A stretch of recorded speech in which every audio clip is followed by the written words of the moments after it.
आप सभी का स्वागत। राजकुमार भाटी, आपसे शुरू करूंगा। भगवान भी आ गए, बड़े बड़े लोग भी आ गए, प्रधानमंत्री भी आ गए, विपक्ष क्यों नहीं आया राजकुमार भाटी? नहीं, विपक्ष को सम्मानजनक तरीके से बुलाया नहीं गया। भारतीय जनता पार्टी राम के नाम पर कूटनीति चल रही है, कूटनीतिक चालें चल रही हैं। राम मंदिर का निर्माण हो रहा है, इसके लिए लोगों में खुशी है, उल्लास है, राम के प्रति लोगों की आस्था है। उन सब की आस्था को प्रणाम, राम को प्रणाम, राम मंदिर को प्रणाम।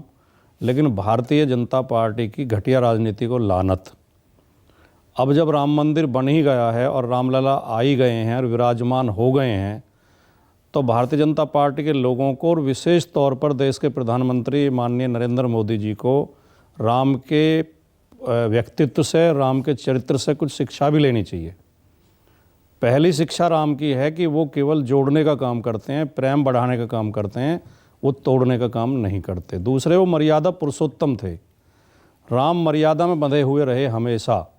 राम ने कभी झूठ नहीं बोला अपनी कुर्सी के लिए। उन्होंने सिंहासन छोड़ दिया सत्य की रक्षा के लिए। लोगों में विवाद ना हो, क्लेश ना हो, इसके लिए उन्होंने अपना सिंहासन छोड़ दिया, अपना राज्य छोड़ दिया।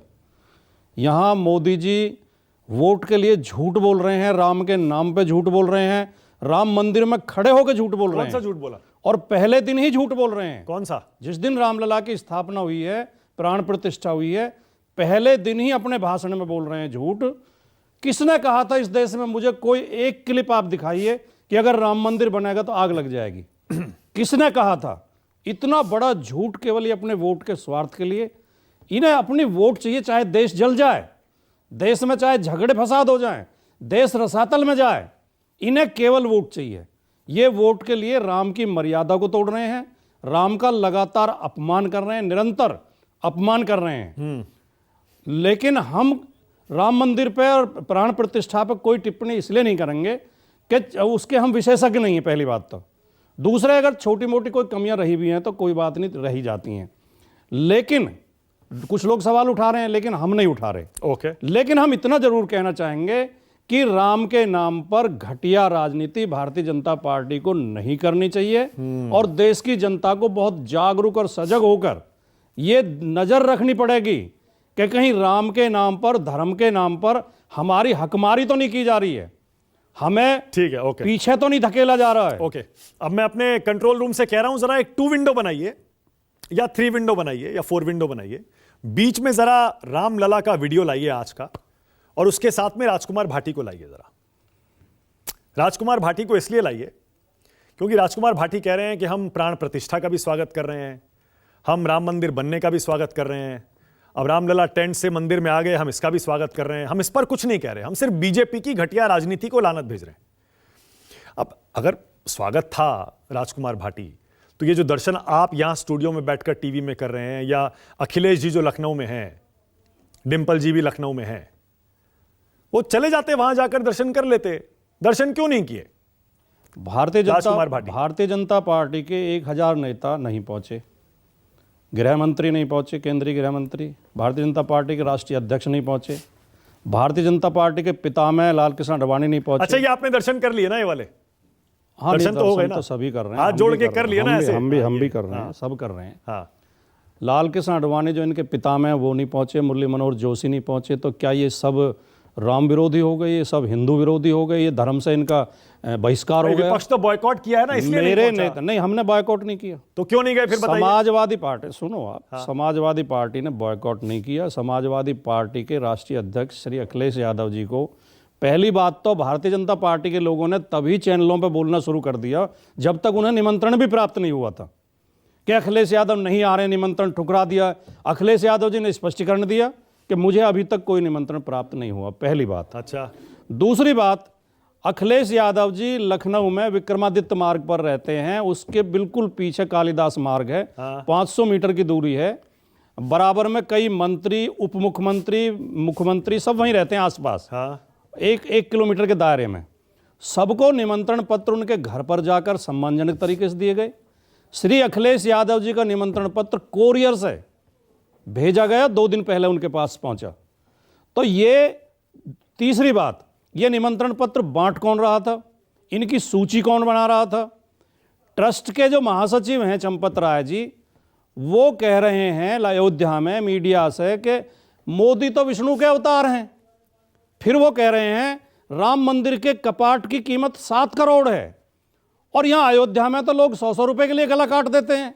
किस दिन चोर आएंगे, पुजारी का गला काटेंगे और ये कपाट उठा ले जाएंगे। अच्छा, जरा के शर्मा को भी स्क्रीन पर ये जब घटिया राजनीति की जा रही हो, जब के इस तरह शर्मा की को, राजकुमार भाटी को, रामलला को जरा स्क्रीन पर लाइए। जब इस तरह की गर्माहीन भाषा बोली जा रही हो जहां, और ऐसे चंपत जैसे लोगों का कब्जा हो गया हो जो छोटी सोच के लोग हैं, जिनके पास अच्छी भाषा नहीं है, धार्मिक शब्द नहीं है, धार्मिक शब्दावली नहीं है, हाँ। गौरवपूर्ण भाषा नहीं है, तो हमारे नेता का वहां फिर दूसरी, और आखिर में आपने कहा कि बहिष्कार। श्री अखिलेश यादव जी, जब उन्हें निमंत्रण प्राप्त हुआ, उन्होंने बहुत शालीन भाषा में उन्होंने कहा कि आपका धन्यवाद, आपने हमें आमंत्रण दिया, हाँ। लेकिन मैं 22 को नहीं आऊंगा, उसके बाद परिवार सहित बिल्कुल धार्मिक तरीके से जाकर दर्शन करूंगा। 22 को क्यों नहीं आऊंगा, मैं यही तो पूछ रहा हूं। 22 को इसलिए देखिए, नहीं- कांग्रेस पार्टी ने साफ स्टैंड लिया। राजकुमार भाटी, आपको पता है कांग्रेस पार्टी की तरफ से मल्लिकार्जुन खड़गे, सोनिया गांधी ने चिट्ठी लिखकर कह दिया हम नहीं आएंगे, ये बीजेपी का इवेंट है, हम नहीं आएंगे, बॉयकॉट समझ लीजिए इसको। लेकिन आप कह रहे हैं हमने बॉयकॉट भी नहीं किया, हम स्वागत भी कर रहे हैं, अच्छा भी हो गया, लेकिन हमें तमीज से बुलाया भी नहीं। राम मंदिर समझ नहीं आ रहा है। मैंने बिल्कुल समझ में, आपने शायद किसी और उसमें व्यस्त हो गया आप। मैंने बहुत स्पष्ट तरीके से कहा है, राम का कोई विरोध नहीं, राम मंदिर का कोई विरोध नहीं, प्राण प्रतिष्ठा का कोई विरोध अच्छा, नहीं। ठीक है, चलिए, लेकिन भारतीय जनता पार्टी की घटिया राजनीति का अच्छा, विरोध ठीक है। है। अच्छा, ठीक है, और वो ओके। हम डंके की चोट पे करेंगे। ओके, एक चीज और, राजकुमार भाटी, आप तो राम भक्त है ना?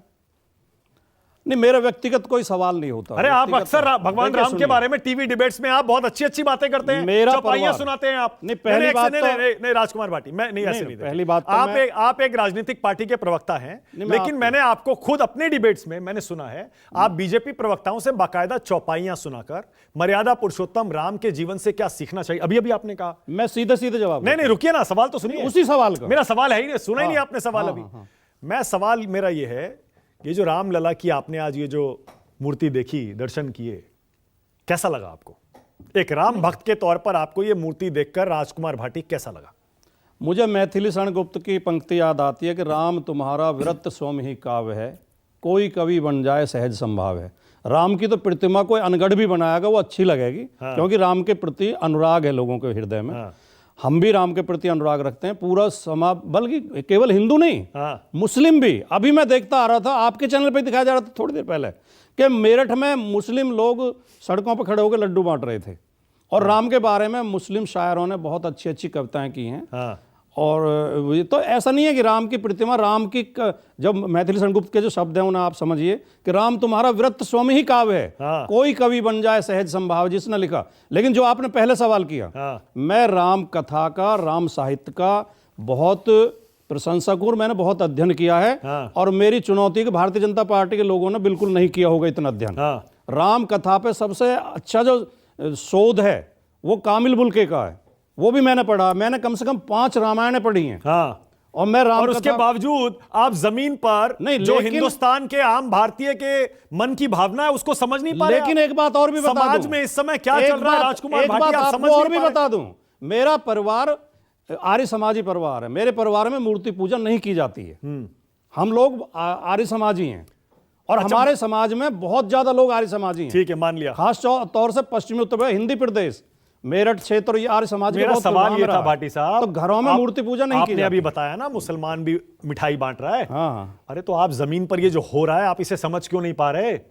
इस इवेंट का, इस कार्यक्रम का, इस समारोह का हिस्सा बनना चाहिए था आपको, तो जाना चाहिए था। देखिए, किसी भावना में आके या किसी उद्वेग में आके हम भारत के संविधान को, भारत के न्याय व्यवस्था को नहीं भूल सकते। हम भारत के संविधान के साथ हैं। ओके। भारतीय जनता पार्टी और आरएसएस का जो पूरा प्रयास है इतने महिमा मंडन का, ये भारत के संविधान को खत्म करके मनुस्मृति लागू करना चाहते हैं। उसके प्रति हम सजग हैं।